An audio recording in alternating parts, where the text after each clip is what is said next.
Il est 13 h. Merci de nous rejoindre sur RTI 1 et bienvenue dans votre journal. Nul ne peut atteindre l'aube sans passer par le chemin de la nuit. Charles Konan-Banny, certainement, s'en va rejoindre l'aube. Décédé le 10 septembre dernier, la nation entière lui a rendu hommage ce matin en présence du chef de l'État, Alassane Ouattara, de la famille du défunt, de présidents d'institutions et de plusieurs membres du gouvernement.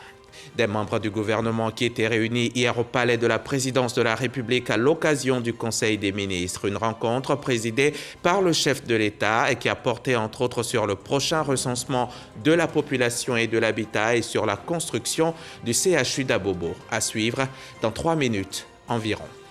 Pendant des siècles, le paludisme nous a hantés. Il se manifeste par de la fièvre, des douleurs musculaires, des cycles de frissons, des sueurs et tue un enfant toutes les 2 minutes dans le monde. La donne va certainement changer. Le RTSS, le vaccin antipaludique tant attendu pour les enfants, a été trouvé et l'OMS recommande son déploiement massif.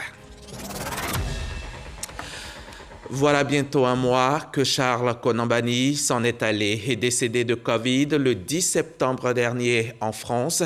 Une cérémonie d'hommage de la nation est rendue ce jeudi à l'ancien Premier ministre.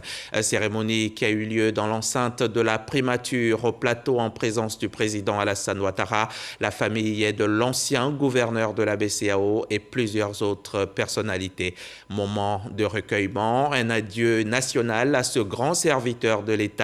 Amis, parents, connaissances, tous sont dans l'abattement. La nation entière est meurtrie par ce départ. Elle pleure, mais pleurer, c'est ressentir. Pleurer, c'est être humain. À quelques mètres de la primature, il y a le palais de la présidence de la République. C'est là que s'est tenu hier le Conseil des ministres en présence du chef de l'État. La réunion s'est penchée sur le recensement général de la population et de l'habitat, sur les principales orientations de la rentrée scolaire 2021-2022 et également sur la construction et l'équipement du CHU d'Abobo. Awa Touré a assisté à cette réunion. Elle nous fait le point. Bonne nouvelle pour les populations d'Abobo.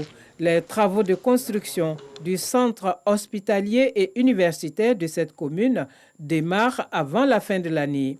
Décision prise au Conseil des ministres de ce mercredi 6 octobre, présidé par le chef de l'État, le président de la République, Alassane Ouattara.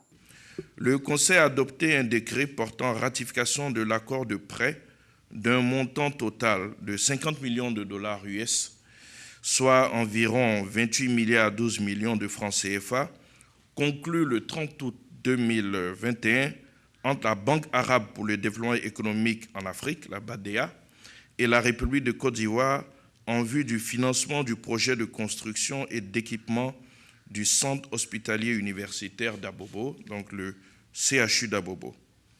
Ce projet consiste spécifiquement à la construction et l'équipement d'une infrastructure sanitaire centrale moderne de 3 niveaux et de plusieurs annexes comprenant tous les services sanitaires généraux, mais également 2 pôles spécialisés, à savoir un centre d'hémodialyse et de greffe rénale qui sera doté de 50 postes d'hémodialyse, ce qui en fera le plus grand centre du pays, et d'une unité moderne de prise en charge des prématurés.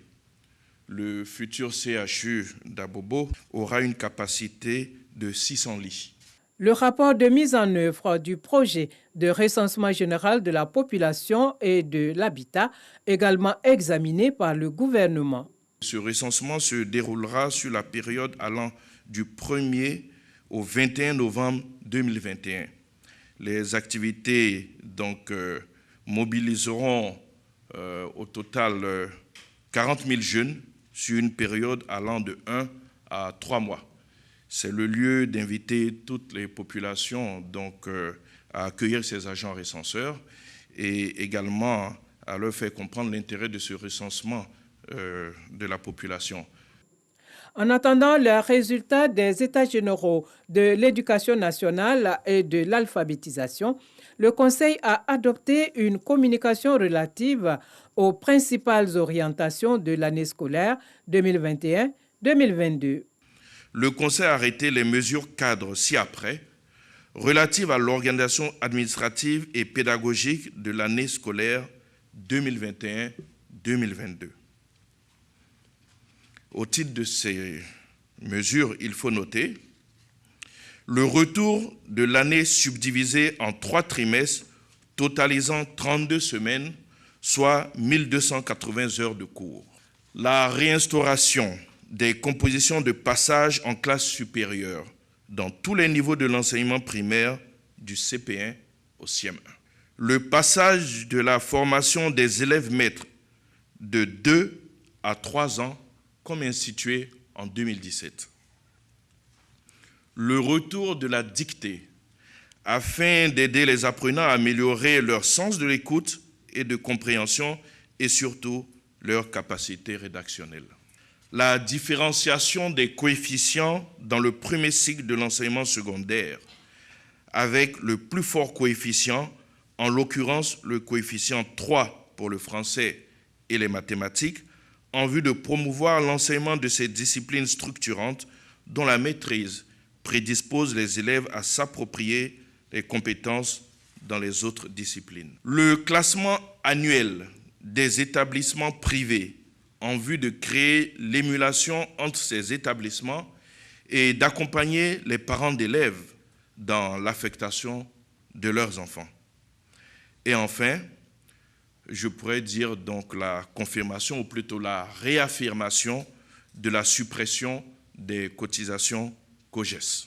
Le Conseil des ministres a par ailleurs autorisé l'organisation de la Journée mondiale de l'alimentation le 16 octobre 2021. Le thème retenu, agir pour l'avenir, améliorer la production, la nutrition, l'environnement et les conditions de vie. Le prochain Conseil des ministres est prévu pour le mercredi 20 octobre 2021. Kandia Camara, elle n'a pas pris part à ce Conseil des ministres. Elle est à Genève. La ministre d'État, ministre des Affaires étrangères, participe à la 72e réunion du comité exécutif du HCR. En marge des travaux, la ministre a eu plusieurs séances de travail avec de nombreuses personnalités des Nations Unies. Michel Digré est notre envoyé spécial sur place. Voici son reportage. L'accueil est chaleureux et traduit la qualité des rapports entre la Côte d'Ivoire et le Comité international de la Croix-Rouge. Son président, Christophe Maurer, souhaite que la Côte d'Ivoire continue de jouer un rôle majeur dans son dispositif d'intervention dans la sous-région ouest africaine. Oui, j'ai été très content d'avoir ma première rencontre avec la ministre pour faire le point sur nos relations qui sont excellentes et pour la remercier de la bonne coopération dans beaucoup de domaines, droit international humanitaire et autres, mais aussi pour remercier la Côte d'Ivoire de son hospitalité pour les activités du CICR dans l'ouest de l'Afrique dans son ensemble. On a un centre logistique en Côte d'Ivoire qui est le plus important centre logistique pour nos opérations dans le Sahel. Après cette séance de travail, la ministre Kandia Camara est reçue par le haut-commissaire des Nations Unies pour les réfugiés qui a fait une importante déclaration à l'ouverture des assises de la 72e session du comité exécutif du HCR. J'ai profité du discours d'ouverture pour informer le comité exécutif que j'avais décidé de demander ce qu'on appelle la clause de cessation du statut de réfugié pour les Ivoiriens qui ont été déplacés par des centaines de milliers pendant des années et des années. L'évolution de la situation en Côte d'Ivoire, l'évolution positive vers la paix, vers la réconciliation, fait en sorte que nous pouvons invoquer cette clause de cessation. Cela veut dire que les pays voisins qui encore hébergent des réfugiés ivoiriens vont travailler avec nous pour effectuer le rapatriement de ceux qui restent et qui veulent entrer en Côte d'Ivoire. Et pour ceux qui sont maintenant, parce qu'ils ont passé beaucoup de temps dans ces pays, veulent s'intégrer dans ces pays, on va travailler avec ces pays pour l'intégration. Cette décision prendra effet à partir du 30 juin 2022. C'est un exemple pour la région et le monde où il y a tellement de crises de réfugiés qui ne trouvent pas de solution. Donc vraiment, je voudrais profiter de cette occasion, à partir d'ici à Genève, à côté de Madame la ministre, de remercier le président Ouattara qui depuis longtemps parle de cela et remercier tout le peuple ivoirien pour les efforts qui ont été faits vers la paix et vers la stabilité. C'est une décision que nous saluons, nous, Ivoiriens, parce que notre souhait, c'est que tous les Ivoiriens se retrouvent en Côte d'Ivoire, se donnent la main pour continuer la construction de notre beau pays. Nous avons toujours souhaité que ces plus de 300 000 réfugiés reviennent en Côte d'Ivoire et effectivement, plus de 90% d'entre eux sont revenus. D'ailleurs, je profite pour remercier tous les pays frères qui ont été des terres d'asile pour tous nos compatriotes qui se sont retrouvés hors de nos frontières.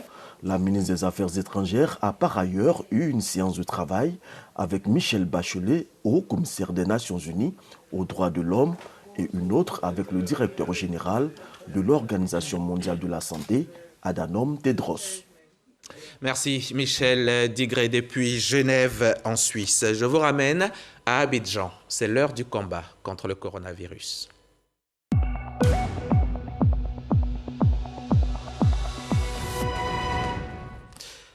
Et la lutte porte. 92 patients sont déclarés guéris de Covid dans la seule journée d'hier, même si 92 autres ont été contaminés dans la même journée.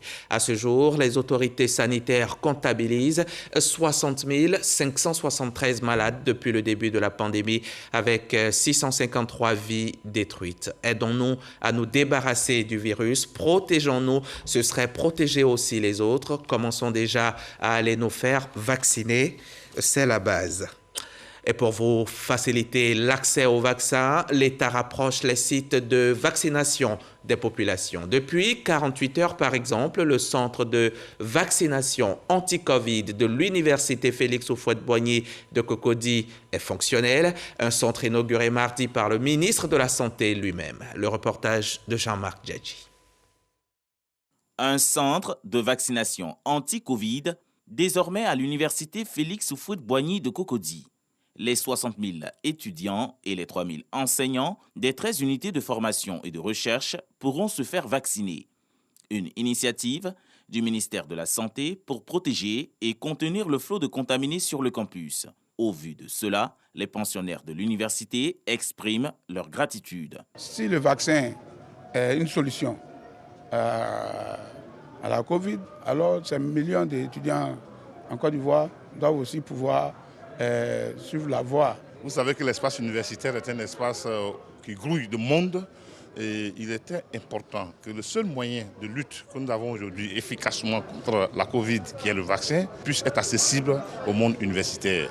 Les ministres Pierre Demba et Adama Diawara s'assurent de la bonne qualité du dispositif mis en place dans l'unité de vaccination. Les chambres d'enregistrement, de vaccination et d'observation de ce centre sont prêtes à accueillir les patients. Ces derniers mois, nous avons perdu un certain nombre d'enseignants. Alors vous voyez que c'est tout à fait déplorable. Alors ça fait que ce que nous pouvons conseiller à tous les acteurs de notre sous-secteur pour leur santé, pour leur bien-être et également pour nous permettre de continuer à faire nos cours en présentiel. Nous donnons la possibilité à ceux qui viennent sur cet espace-là, en dehors des heures de cours, de venir se faire vacciner pour se protéger. Et nous comptons sur les étudiants et leurs professeurs parce qu'ils sont quand même l'excellence, la qualité que notre pays renferme et c'est eux qui doivent être des modèles pour notre nation. Le ministère de la Santé compte atteindre, avec cette vaccination de proximité, plus de 70 000 vaccinés par jour. La Côte d'Ivoire enregistre plus de 2 millions de doses de vaccins anti-Covid administrés. Cet autre vaccin était attendu depuis des dizaines d'années. Le vaccin antipaludique, tant attendu donc pour les enfants, est enfin disponible. Pour l'OMS, c'est un moment historique, une percée pour la science, la santé infantile et la lutte contre le paludisme. Selon le directeur général de l'Organisation mondiale de la santé, l'utilisation de ce vaccin, plus des outils existants pour prévenir le paludisme, pourrait sauver des dizaines de milliers de jeunes vies chaque année. L'OMS a immédiatement recommandé le déploiement massif du vaccin antipaludique chez les enfants vivant en Afrique subsaharienne et dans les zones à risque. Refermons la page santé de ce journal et venons-en maintenant à ce projet de prévention et de gestion des conflits dans 3 universités publiques de Côte d'Ivoire. Un projet porté par Indigo Côte d'Ivoire et dont la première phase vient de s'achever. C'était une étude pour déterminer les causes des conflits. L'étude a pu déterminer les responsables et tous sont pointés du doigt, des syndicats d'enseignants aux étudiants en passant par les hommes politiques. Les précisions de Sephora Zegui. Pour mettre fin aux conflits récurrents dans les universités de Côte d'Ivoire, l'ONG Indigo a diligenté une enquête depuis le mois de mars 2021. Face aux différents acteurs impliqués, Joël Kwasi, le chef du projet, livre les secrets de l'étude. Le résultat, le premier élément, c'est on pourrait parler en fait de l'influence en fait des dynamiques sociopolitiques sur l'espace universitaire. Deuxième élément, on peut aussi parler des ressentiments autour de la gouvernance des opportunités et des ressources sur l'espace universitaire. Troisième élément, on peut parler de la culture de l'impunité sur l'espace universitaire comme moyen de fragilisation des initiatives en matière de cohésion sociale. Indexés par cette enquête, les étudiants acteurs principaux saluent l'initiative. Ils comptent tirer profit de la formation en matière de prévention et gestion des conflits qui leur sera donnée. Pour n'importe quel problème, l'étudiant a tendance à exercer la violence pour se faire entendre.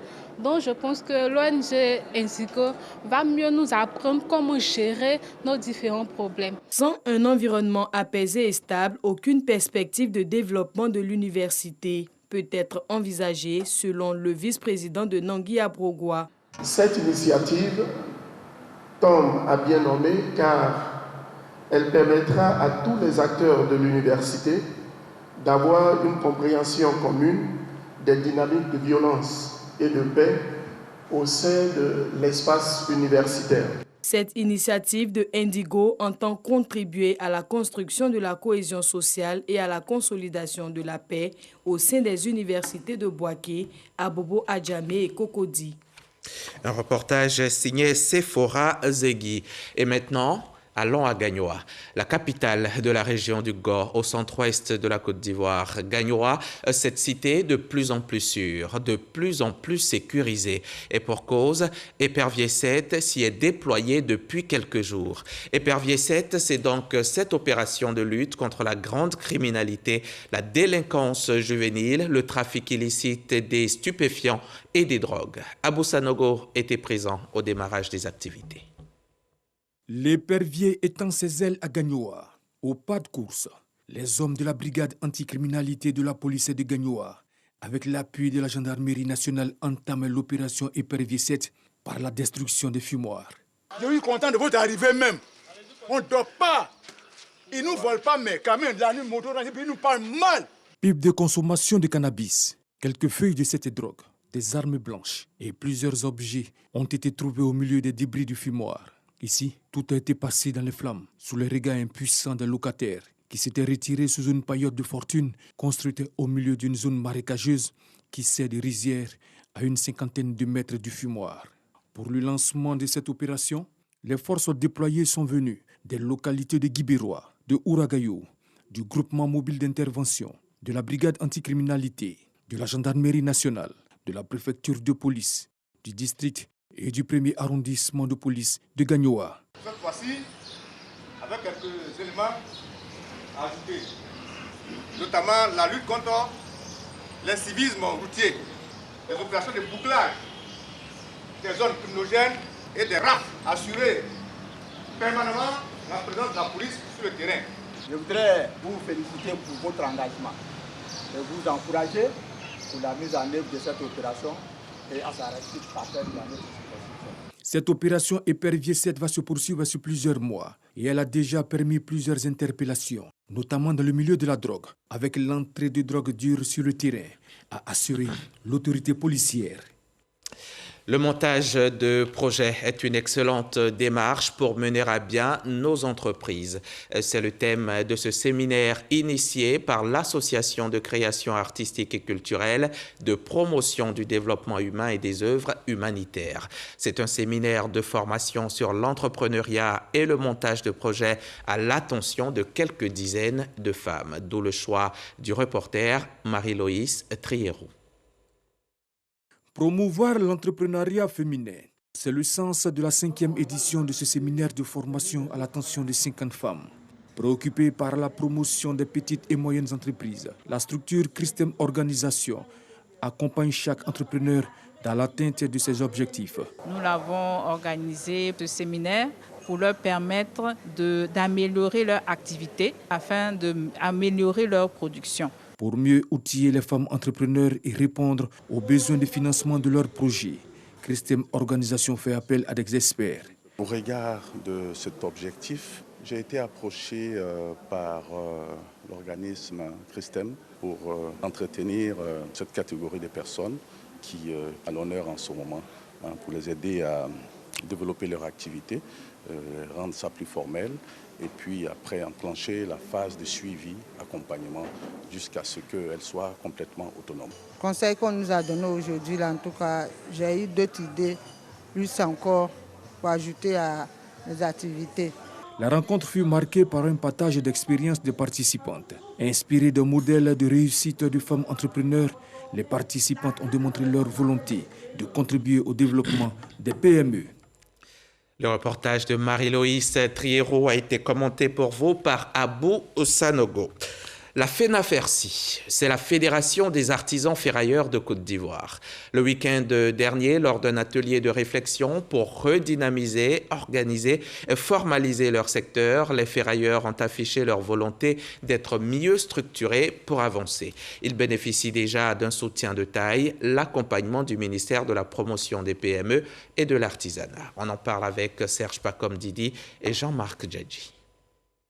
Régulariser les activités des artisans ferrailleurs de Côte d'Ivoire est l'un des points clés de cette énième rencontre entre les professionnels de ce secteur. Ces artisans se mobilisent pour une amélioration de leurs conditions de travail et leur autonomie. Nous réfléchissons pour notre organisation et inculquer un nouveau vent dans l'activité ferraille. Rendre notre secteur opérationnel, rendre notre secteur vivable, rendre les ferrailleurs autonomes, rendre les ferrailleurs économiquement forts, c'est de cela qu'il s'agit. Portée sur les fonds baptismaux en septembre 2014, la Fédération des artisans ferrailleurs de Côte d'Ivoire, FENAFERCI, défend depuis les intérêts de ses membres. Elle bénéficie du soutien du ministre de la Promotion des PME, de l'Artisanat et de la transformation du secteur informel. Le ministre invite tous les artisans ferrailleurs à la cohésion, à l'entente, afin qu'on puisse régler leurs soucis le plus facilement possible. Soumettre les conclusions de ces réflexions au comité interministériel de suivi de la commercialisation de la ferraille et instaurer une assise de sa fêtière sont les résultats attendus pour ces milliers d'artisans ferrailleurs. Je vous emmène maintenant à Oumé, à quelques 250 km d'Abidjan. Sur place, l'équipe municipale vient de réaliser une nouvelle réhabilitation, un nouveau bâtiment donc pour les services de la mairie. La morgue de la ville a aussi bénéficié de véhicules, le tout pour un coût global de 100 millions de francs CFA. Charles Tatou était lundi à Oumé pour la livraison officielle. Suivons son témoignage. Oumé, région du Gord. Les autorités municipales sont à pied d'œuvre pour permettre à la commune, avec ses 74 000 habitants, d'avoir fière allure. Les travaux de construction du bâtiment des bureaux du maire et ses 4 adjoints viennent d'être achevés. L'inauguration de ce nouvel édifice, occasion de retrouvailles pour les communautés des différents quartiers. Elles sont venues massivement pour communier avec les autorités dans une ambiance de fête.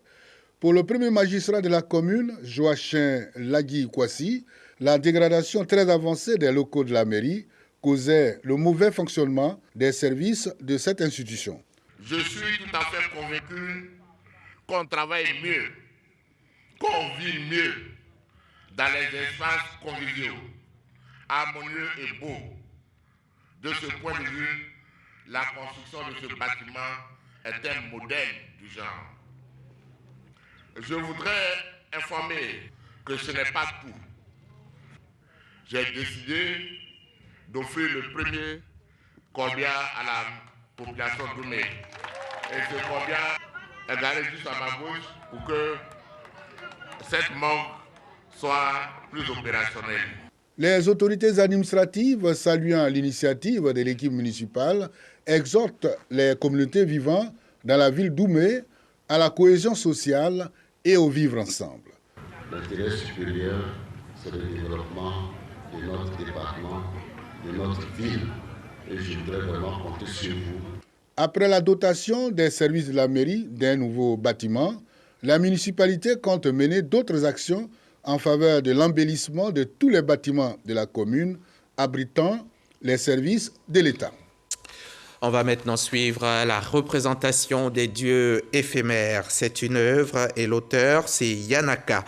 L'écrivain y dénonce les injustices sociales. Cette semaine, à l'Institut français d'Abidjan, on a donc assisté à une représentation de l'œuvre qui a fait appel à plusieurs disciplines artistiques en présence de nombreuses personnalités.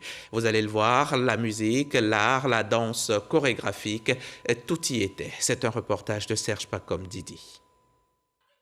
Mise en scène de l'œuvre littéraire des dieux éphémères du jeune écrivain et acteur culturel Yann Aka. Théâtre, musique, slam, danse chorégraphique, des disciplines artistiques réunies pour dénoncer les injustices sociales. Il y a une œuvre qui parle de plusieurs thématiques, notamment l'univers carcéral des femmes, et puis les faux frais de scolarité que certains gouvernements très souvent imposent à des parents d'élèves, les conséquences de ces lois injustes. Dans une mise en scène de Gbessi Hadji, ces novices du théâtre dénoncent les tares de la société à travers l'humour. Le public ne boude pas son plaisir. Rire, joie, gaieté, applaudissements. Monsieur le ministre de l'Éducation populaire, question à vous, monsieur le ministre. Un spectacle rehaussé par la présence de plusieurs personnalités, en l'occurrence Madame le député Yasmine Wounia et l'ex-première dame Simone Yves Gbagbo. On va ensemble travailler à ce que cette pièce puisse se déplacer de ville en ville pour que le théâtre d'abord se rapproche des populations, mais surtout pour que tous les messages qui sont véhiculés dans cette œuvre, qui dénoncent, qui caricaturent, mais également qui conscientisent, puissent atteindre le plus grand nombre. J'ai beaucoup aimé le spectacle. J'ai surtout éprouvé de la joie à voir une jeune troupe. Les jeux étaient bons, les rôles étaient très bien tenus. Vraiment, je les félicite. Publiée en août 2020, l'œuvre des dieux éphémères est la 6e création de Yann Aka, artiste, écrivain, comédien et dramaturge. C'était un reportage de Serge Pacom Didi dans un commentaire de Jean-Marc Djadji.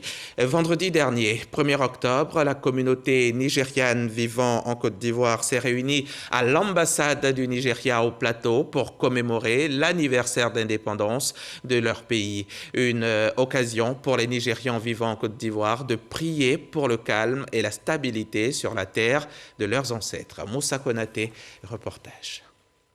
Siège de l'ambassade du Nigeria à Abidjan, la communauté nigériane en Côte d'Ivoire réunie pour un moment de célébration. Ce 1er octobre 2021 marque l'an 61 de l'indépendance du Nigeria. Une commémoration, occasion de retrouvailles et d'échanges pour les ressortissants nigérians. Aussi, formuler des vœux pour la stabilité dans leur pays.